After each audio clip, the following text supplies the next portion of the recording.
let us come to the second week module on this CSS MOOC course on science, technology and society, and what we have done till now.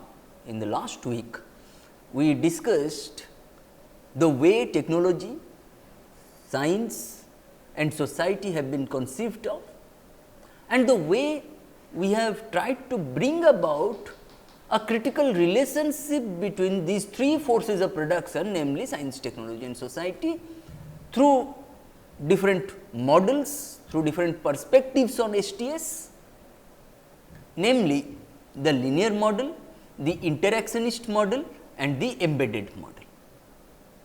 And we have discussed this. I mean, the similarity between linear and the interactionist model suggests that both these models, they treat science, technology and society as separate entities, whereas the embedded model suggests that no, science and technology are not autonomous activities, they are very much a part of society, they are very much a part of social formation. That is why the relationship between science and technology is symbiotic in nature. Okay? And then we discussed how technological determinism, the notion of technological determinism can be challenged, how epistemology can be combined with ethical considerations to bring about philosophy of science, and that is the job of STS scholars to bring about a conglomeration of philosophy of science, history of science and sociology of science. And thereon we moved on to how technology is not neutral. The neutrality of a technology depends on design and control. Through I provided certain examples of the construction of the New York Bridge, the way public roads in India are designed and so on. And then, having discussed the ontological questions, what is being, what is existing, what is in reality in store, we have come to what ought to be, what should be, what is prescriptive, what is normative in nature. And there we discussed Mertonian normative structure of science, Mertonian institutional imperatives, Mertonian ethos of modern science. Okay. That is why the ethos of science, the way Merton visualized, okay, is the effectively toned complex of values and norms, which is held to be binding on the man of science.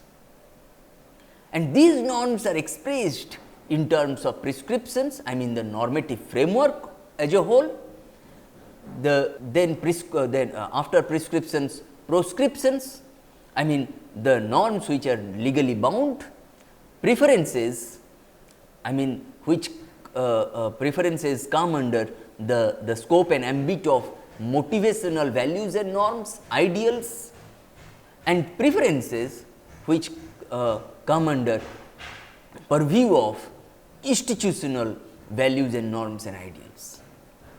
Okay? And then we discussed the goal of science, which is the extension of certified knowledge. Then we discussed the imperatives of science, which derive from the goal and its methods. When Merton said method, he meant in terms of empirically confirmed and logically consistent statements of regularities. Okay? This is very important. Okay? That is why science always starts with not simply observable facts, but also verifiable facts. That is why I gave you the example that if I say I have seen a ghost, I just cannot say that that is real, because I have observed that ghost, which may not be verified, okay, under the scientific realm. Then we discussed how Merton flags 4 institutional imperatives in terms of 4 ethos of science, namely universalism, communism, disinterestedness and organized skepticism. Okay? Now, we have discussed the ontological questions, and then we discussed the normative questions. The normative questions have dealt more with the goal of science. Okay? If you look at these four ethos of modern science, universalism, communism and disinterestedness, they refer to the goals of science. Whereas, organized skepticism is not only a goal of science, but also a methodological mandate. Okay? Then you keep on postponing your judgment unless and until all facts are attended. Okay? From this, let us move to, from the goal of science, let us move to the methods of science. What may be the possible methods of science? It is not like that there is the method of science. There may be multiple methods of science. We will discuss one by one. And please remember, the question, what is the method of science, is as old as science itself. Aristotle worked out a detailed answer to this question, and his theory of scientific method, like his scientific theories, exercised tremendous influence till around 16th century. However, with the emergence of modern science and modern philosophy in 17th century, the question, what is the method of science, was raised afresh. I mean, when I talk about 17th century, 18th century, it is very important to understand the context of the Enlightenment, the context of rationality, the context of critical thinking, the context of reasoning capacity, the context of industrial revolution, I mean changes in the mode of production. I mean the ability to interrogate the hitherto existing structures and substructures, including religion. It was also a question, I mean questioning the dominance of church at that time. Okay? This question, what is the method of science, or what may be the possible methods of science? Okay? The very attempt to provide a satisfactory answer to the question amounted to a decisive break with the past, as it implies a dissatisfaction with the Aristotelian theory of scientific method. We thus have in the 17th century the birth of modern philosophy of science. ST scholars are deeply engaged in this. Okay? What kind of methods that we find so far as science is concerned? What kind of methods that the practitioners of science follow? Okay? It is very important. They may amount from different trajectories, different intellectual and political trajectories. Somebody may say, no, X is mortal, X is a man, that is why all men are mortal. Premise number 1 is X is mortal. Premise number 2, as an evidence, X is a man, the conclusion is all men are mortal. From particular instance to arrive at a concrete generalization is often attributed to inductivist method. If I just revert it, if I alter it, I will say, no, my premise number 1 should be all men are mortal. My premise number 2 should be X is a man. Then the conclusion is X is mortal. That is hypothesis. Because I am trying to start with a hypothesis, all men are mortal. Okay? That is a different question, that till I and you are alive, how can I come to a conclusion that all men are mortal? That is a separate question altogether. We will come to this point later. a dilemmatic situation, that is such questions have been raised by the proponents of inductivism. They charge hypothesism on many counts, including this one. Okay. And then we come to, then we will discuss positivism, then we will discuss systematic falsifiability by Karl Popper, then we will discuss the structure of scientific revolutions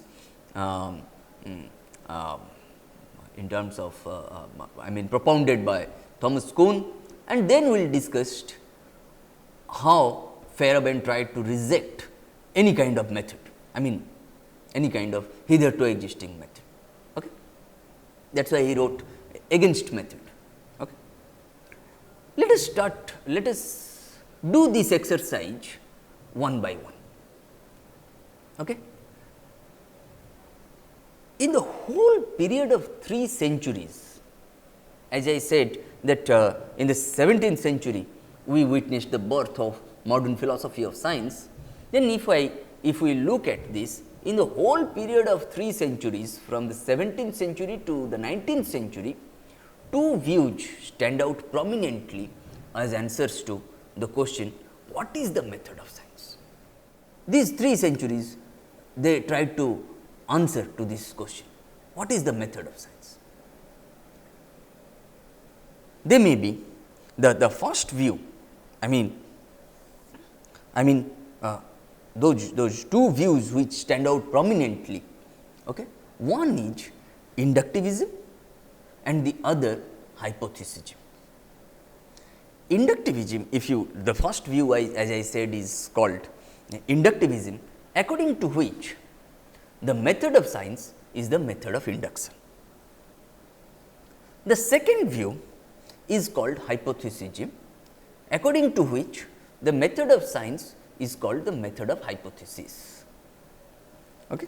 Inductivism is pioneered by Francis Bacon, whereas hypothesism is pioneered by René Descartes. The 2 views sought to provide 2 models of scientific method. Okay. When I say the 2 views sought to provide 2 models of scientific method, perhaps for this reason one can speak of the Baconian model and the Cartesian model of scientific method. Inductivism is known as the Baconian model, whereas hypothesism is known as the Cartesian model of scientific method. Inductivism is rooted in empiricism, according to which only those ideas which are traceable to sense experience are legitimate. What is empiricism then?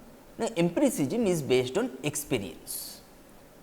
Whatever I experience, I create knowledge out of my experience. That is why inductivism is rooted, is based on the empirical method, the method, the knowledge is based on the knowledge born out of experiences. That is why I said inductivism is rooted in empiricism, according to which only those ideas which are traceable to sense experience are legitimate. Okay?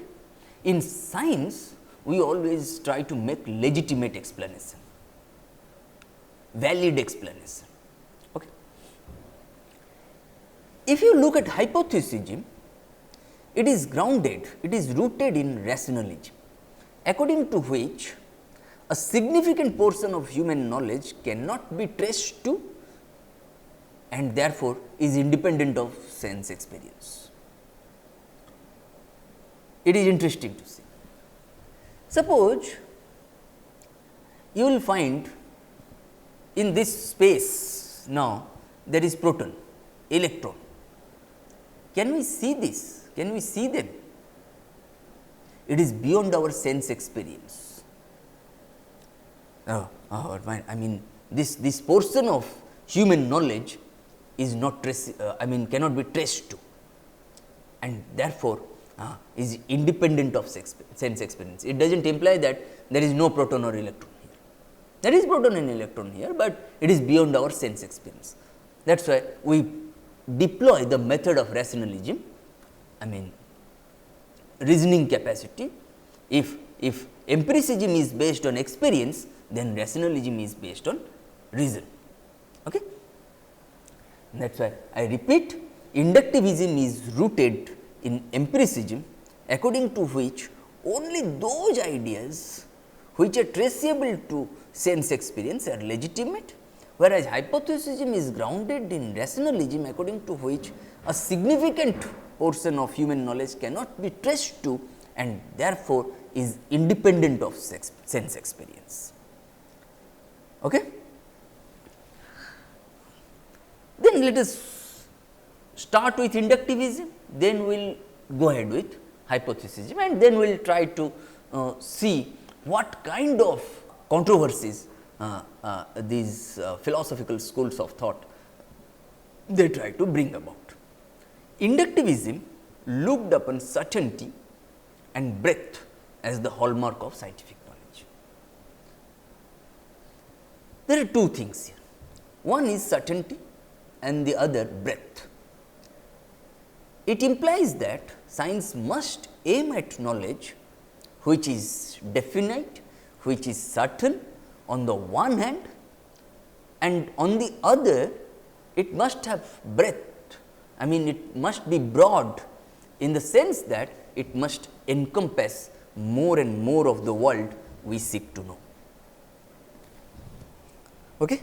The search for certain or definite knowledge led inductivists to legislate that science must confine itself to observations, since it is only our observations that we can be certain.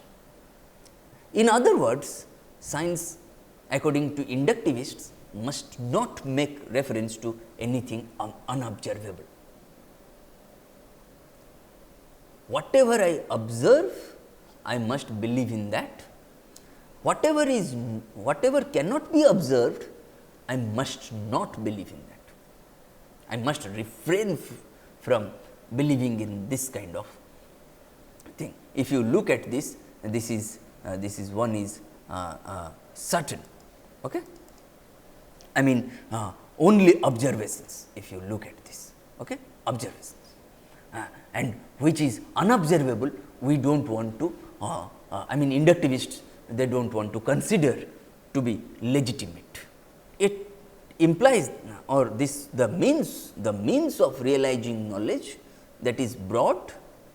Bacon found in the principle of induction, which allows us to go from particular observations to generalizations. That is why I said at the very outset that if I say x is mortal, premise number 1, premise number 2 is x is a man, and the conclusion is all men are mortal.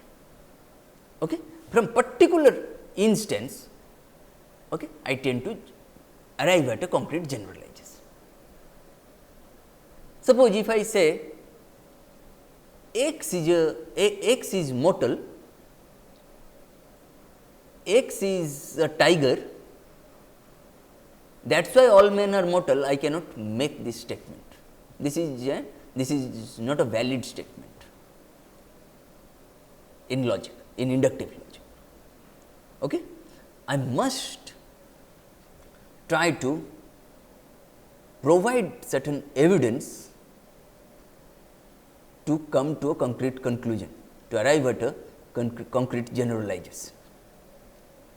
Perhaps for this reason, according to inductivists, science must aim at arriving at, with the help of the principle of induction, generalizations which cryptically contain knowledge of indefinite number of as yet unmade observations.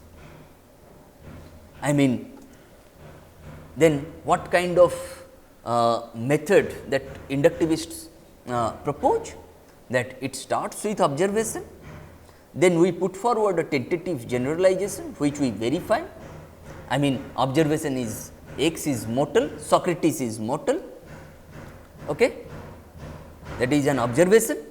Then we put forward a tentative generalization which we verify, that Socrates is mortal, which requires verification. And once it is verified, that tentative generalization becomes a law, enabling us to go from a limited number of already made observations. Okay? I mean, then it starts with observation, then tentative generalization, and then conclusion. Okay? Observation, tentative generalization, and then conclusion. Okay? We first collect observational data without recourse to any theory. Our observation may deviate from the existing theory. Our theories may not support our observations. That is why we must first try to collect observational data without recourse to any theory. We then put forward a tentative generalization which we verify. And once it is verified, that particular tentative generalization becomes a law. Okay? I mean conclusion. The aim of science, the broad aim of science is to arrive at laws. Okay? In mathematics, suppose, in physics, in chemistry, in biology, we always try to arrive at laws. That is, established inductive generalizations which are only cryptic statements regarding as yet unmade observations. By accumulating such established inductive generalizations, inductivists claimed that we will have at our disposal an enormous amount of observations, the totality of which constitutes reality. Okay? For inductivists, or according to the inductivist schema, according to the inductivist theory, science begins with observations, remains at the level of observations, and ends with observations. Science cannot go beyond observations. Science arrives at laws, arrives at conclusions only on the basis of observations.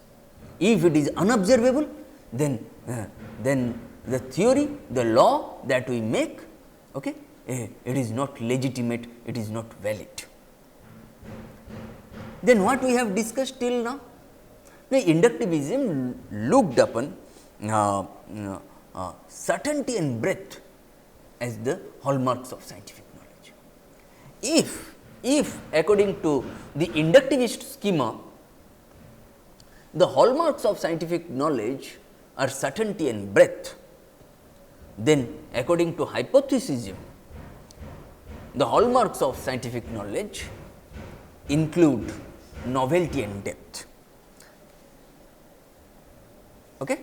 That is to say, science must aim at knowledge which is new. Okay? One is novelty and depth. Okay? That is to say, science must aim at knowledge which is new in the sense of being trans-observational and deep in the sense of referring to entities underlying the phenomena given to us in observations. If in the inductivist schema, science begins with observations, remains at the level of observations, and ends with observations, then for the proponents of hypothesism, for the proponents of rationalist philosophy of science, science begins only when it goes beyond observations. It is trans-observational in nature. Okay? That is why it must be new. Okay? It must go beyond observations. Okay? And it also must be deep in the sense of referring to entities underlying the phenomena given to us in observations. Okay? In other words, whereas inductivists insist that science must remain from beginning to the end at the level of observations, hypothesists maintain that science begins only when it goes beyond observations.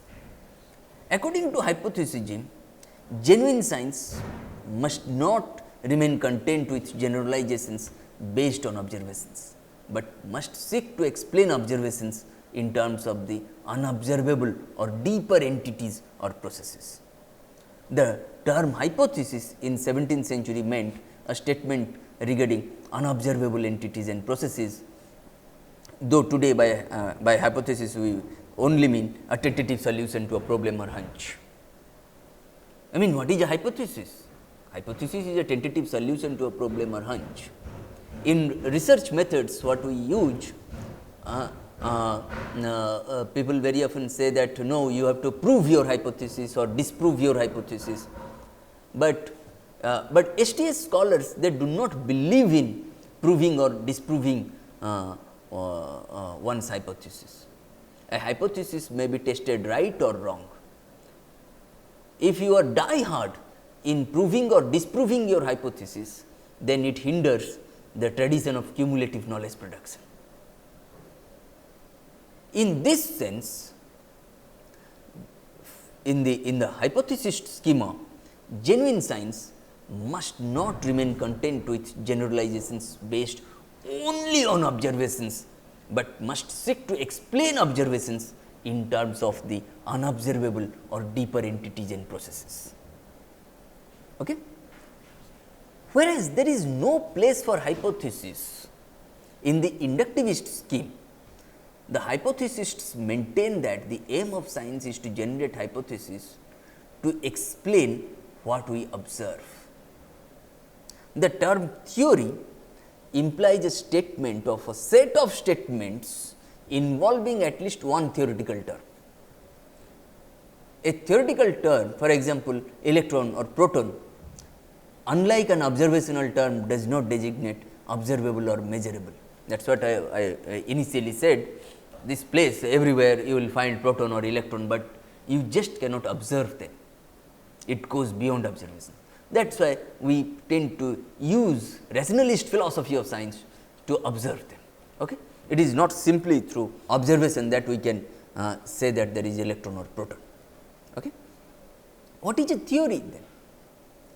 A theory refers to a set of interrelated propositions or ideas intended to explain facts or events.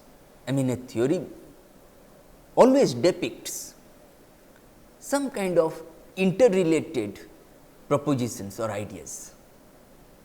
It must have a purpose.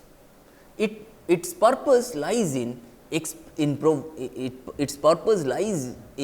providing adequate explanation to an event, or adequate explanation for an event, for any program of action, for any fact, for any value, and so on. Okay? Adequacy, if you look at, slightly deviate from this, but adequacy is based on different parameters. Okay? Adequacy is based on two parameters. Adequacy is based on, or adequacy is examined at the level of meaning and also at the level of statistical generalizations.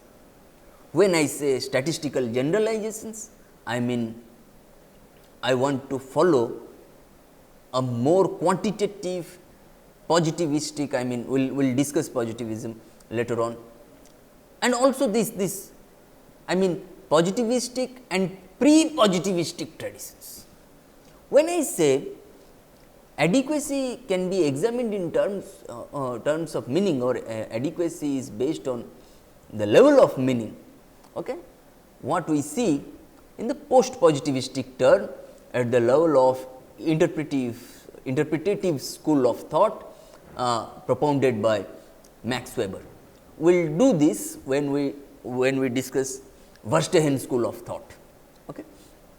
That is why it is more qualitative, but the controversy still remain whether adequacy can be judged only at the level of statistical generalizations or only at the level of meanings, we will see, okay? But we must mediate the two. Okay? The distinction between the crude distinction between the dichotomization, the dichotomy that that it poses, that these two terms poses, I think we must try to or the distinction between adequacy based on meaning and and adequacy based on statistical generalization is not rigid, but porous. Okay. Okay. Then let us see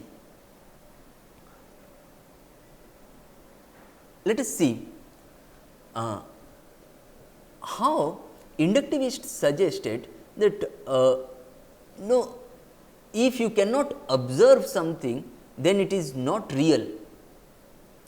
And what hypothesists claim that no, knowledge is generated only when you go beyond observations. Okay? It is not simply that only when you go beyond observations, that is not real. That also may be real, that is also real. But inductivists argued that no, that is not real if you go beyond observations. Okay. Inductivists are basically empiricists, and empiricists maintain that anything which exists must be observable. Hence, inductivists do not admit that theoretical term designates real entities. Okay? They contend that theoretical entities are fictitious entities conjured up by us for the purposes of either economic description of observations or prediction. Hence, according to inductivists, theories are not descriptions of a real world of unobservables. As against this, the hypothesists maintain that the theoretical terms designate real entities not given to us in observations, and theories are descriptions of a real world of unobservable entities. Therefore, while hypothesists are called realists, inductivists are called anti-realists. Why? Precisely because for hypothesists, they always try to see the reality which is implicit in the unobservable entities. That is why they are called realists. Inductivists, they do not believe in anything which is unobservable, even if that is real, like proton, electron and so on. Okay? That is why they are called anti-realists. Inductivism and hypothesism were thus rival methodologies advocating antagonistic views regarding the methods of science. These two methodologies competed with each other for acceptance. Both had strong followers among scientists and philosophers as well. It is interesting to see. I mean, you will find both scientists, I mean natural philosophers. Science, in fact, science was coined by Whewell in the 19th century. Earlier, it used to be known as natural philosophy. And the kind of philosophy that we see today, that was a breakaway, I mean, that got separated from that natural philosophy, and we call it moral philosophy. Okay. That is why you will find from the branches of both natural philosophy and moral philosophy, they support some of them, they supported inductivism, as well as some of them supported hypothesism. No doubt about it. We will come to who supported which group, we will see. In the beginning, what we find that hypothesism has an upper hand. It had among its champions not only Descartes, but also Boyle, Hooke, Huygens and other eminent scientists. but inductivism emerged as the dominant theory of scientific method in the early 18th century. How? Okay.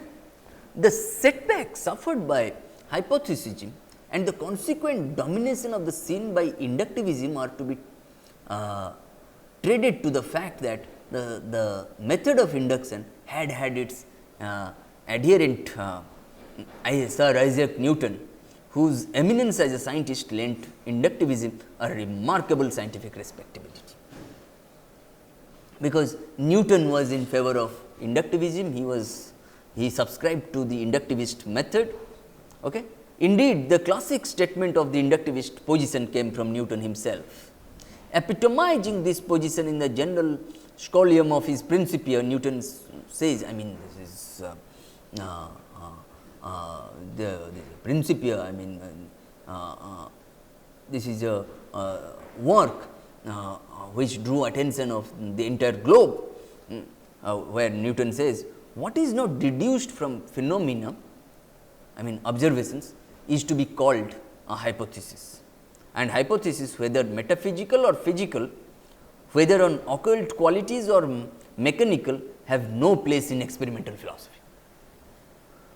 In this philosophy, particular propositions are inferred from phenomena and afterwards rendered general by induction. When Newton discussed in his magnum opus Principia that what is not deduced from phenomena or observations is to be called a hypothesis, and hypothesis, whether metaphysical or physical, whether on occult qualities or mechanical, have no place in experimental philosophy. Okay? Then he always subscribed to, at least in this statement, he subscribed to the philosophy of inductivism, okay? The inductivist method. Of course, Newton's own scientific practice was at variance with his inductivist convictions. He entertained many metaphysical ideas which played an active role in his theorizing. Okay? I mean, if you go through the writings of Newton, you will find those things. However, the followers of Newton went by what Newton said than what he did. It is interesting to see. Okay? In order to continue the success, in order to continue the success story of Newton, the followers of Newton believed that it was necessary to practice literally Newton's inductivist message, which he said here, that what is not deduced from phenomena or observations is to be called a hypothesis, and hypothesis, whether metaphysical or physical, whether on occult qualities or mechanical, have no place in experimental philosophy. Okay?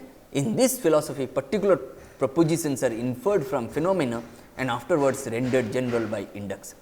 Okay? This is very important to understand. Okay? I mean, the followers of Newton, okay, they followed this statement as an inductivist message. Since inductivism was cult of observations, the followers of Newton like Hales, Borov and Coates attempted to construct purely observational physics, observational chemistry and observational biology to further the cause of Newton, I mean the cause of the master. Okay? However, inductivism very soon began to face serious challenges. As early as 1740s and 1750s, there began to dawn the realization that many areas of scientific inquiry could not be forced to the inductivist framework. For example, if I give you certain examples, that Franklin's fluid theory of electricity, the vibratory theory of heat, the Buffonian theory of organic molecules and phlogiston chemistry, etc., that developed in the middle of the 19th century went against the spirit of the inductivist cult of observations, as they involved reference to entities and processes. The scientific grounds against the inductivist position were cleared with the appearance of chemical and gravitational theories of George Lesage, the neurophysiological theories of David Hartley, and the general matter theory of Roger Boskowitz. Okay? And these theories and these scientists accurately realized that their theories would face stiff opposition, not so much on scientific considerations, but due to the methodological implications considered absolutely undesirable by the prevailing methodological orthodoxy, namely inductivism. Okay. That is why methodological rationale assumed greater significance in this context. That is what we discussed in the context of organized skepticism, that it is not simply an institutional obligation, but also a methodological obligation. Okay? It is a methodological rationale. Perhaps for this reason, these scientists, the scientists like Sage, Hartley, Boskowitz and others, what they did, they felt the need for methodological legitimization in terms of an alternative model. It is this need which motivated them to resurrect the method of hypothesis. Try to understand now the transition from inductivism to hypothesism.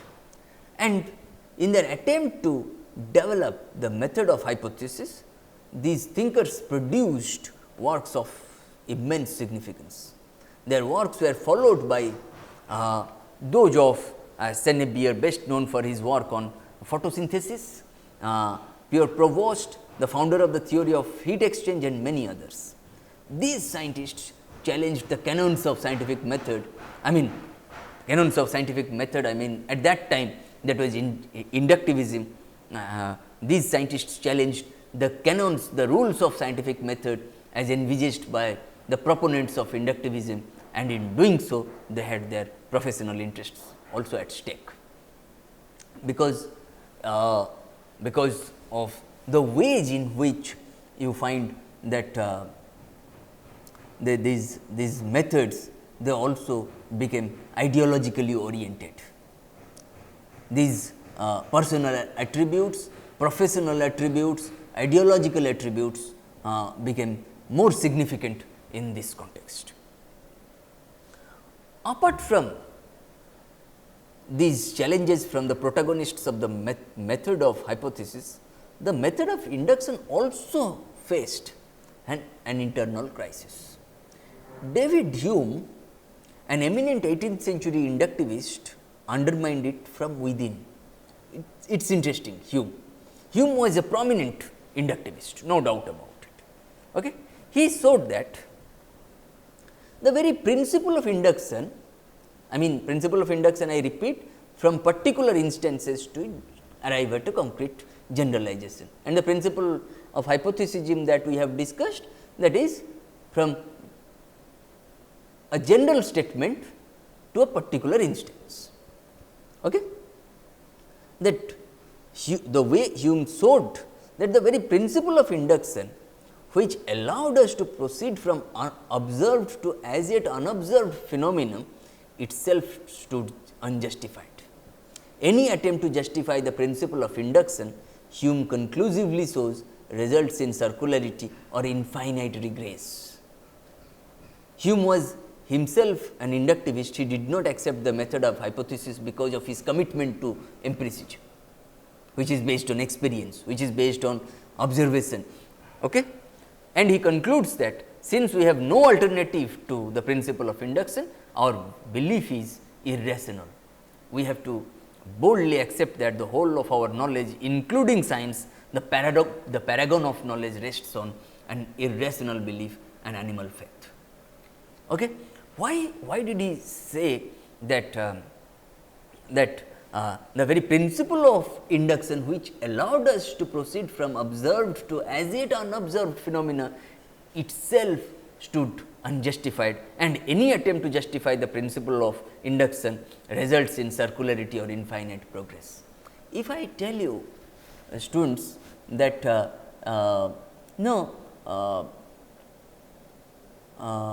if I tell you friends that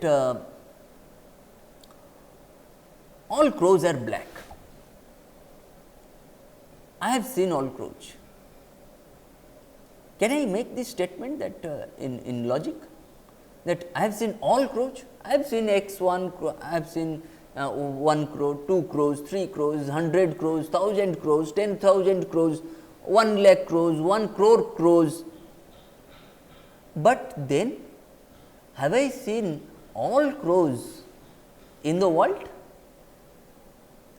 Then in the inductivist schema, which Hume thought that no, there may be some crow which is non-black.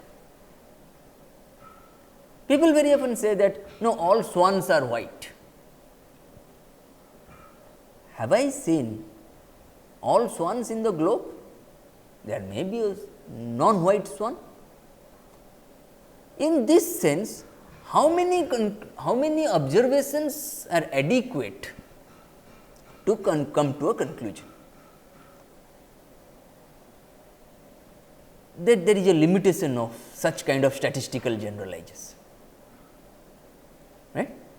I mean, one must understand these under what kind of limiting conditions we want to say all crows are black or all swans are white. Okay. In this sense, though he himself was an inductivist, he concludes that since we have no alternative to the principle of induction, our belief is irrational, and we have to boldly accept that the whole of our knowledge, including science, the paragon of knowledge, rests on an irrational belief and animal faith. After Hume, the followers of Newton, I mean the inductivists, attempted to show that Hume was wrong in his contention that the principle of induction could not be justified. I mean, precisely because they wanted to go ahead with only Newton. I mean, those who rejected Hume. The most significant attempt in this connection was made by John Stuart Mill, who realized that the main point of the attack on induction was the inability to lend the claims based on it the degree of certainty comparable to deductive inferences. For example, in a deductive inference such as all men are mortal, X is a man with certainty, that is to say, given the truth of the premises, the truth of the conclusion necessarily follows. But in an inductive inference, where the premises are about particular observations and the conclusion is a generalization, the generalization does not necessarily follow. That is to say, given the truth of the statements about certain particular observations, this portion is very important. Please, that is to say, given the truth of the statements about certain particular observations, the truth of the generalization is not guaranteed, the generalization is at best a probable one. Okay? This is for John Stuart Mill. That is why logicians like Aristotle could develop a system of rules for deductive inferences. Okay? John Stuart Mill also did that, by knowing these rules we could find which of our conclusions necessarily follow and which do not necessarily follow. John Stuart Mill took the cudgels in favor of the method of induction, which he attempted to demonstrate to be on equal footing with the rules of deduction, whose capacity to lend certainty to the claims based on them was unproblematic. In other words, John Stuart Mill set out to construct an inductive logic which was supposed to be almost on par with deductive logic. Let me quote Mill here, that the business of inductive logic is to provide rules and models such as syllogism, and its rules are for ratiocination, to which if inductive arguments conform, those arguments are conclusive. I mean, syllogism means mediate deductive inference, that is found in logic. If somebody is very interested in logic further, people can refer to immediate deductive inference, mediate deductive inference, and syllogism is alternatively known as mediate deductive inference. And those rules which even Aristotle could develop a system of rules for deductive inferences in logic. Okay. Mill tried to provide 5 such rules. He conceived of 5 such rules and articulated them. What are those 5 rules? 1, the method of agreement. 2, the method of difference. 3, the joint method of agreement and difference. 4, the method of residues, and 5, the method of concomitant variation. And Mill claims for these methods the dual role of aiding discoveries and proving or disproving our claims with certainty, that definitiveness. Okay? That is, their role is both instrumental and demonstrative. Their role, when I say when Mill said their role is instrumental, I mean their role is goal oriented, their goal must their action must have instrumental rationality, they must have a goal oriented social action and so on. And when he said their role is must be demonstrative, I mean whatever claim that you are making, you must be able to show it to the wider public, to the wider scientific community. For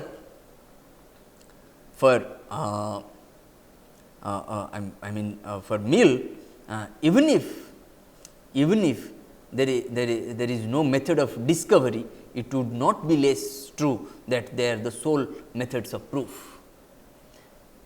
I mean Mill's methods fail to perform either of the 2 functions for the simple reason that in either case the successful performance involves factors that go beyond the methods or rules that Mill has proposed. It is obvious that these methods, I mean the method of agreement, the method of difference, the joint method of agreement and difference, the method of residues and the method of concomitant variations, okay, cannot solve the purpose of discovery. That is, cannot be sufficient as instruments for theory formation. For if that were so, by now all the problems of science could have been solved by proposing answers, mastering the use of these rules, which are only mechanical. The formation of a theory involves factors which go beyond these methods. But what is more important is that even after a theory is proposed, verified and established, it cannot be demonstrated or proved in a manner comparable to deductive.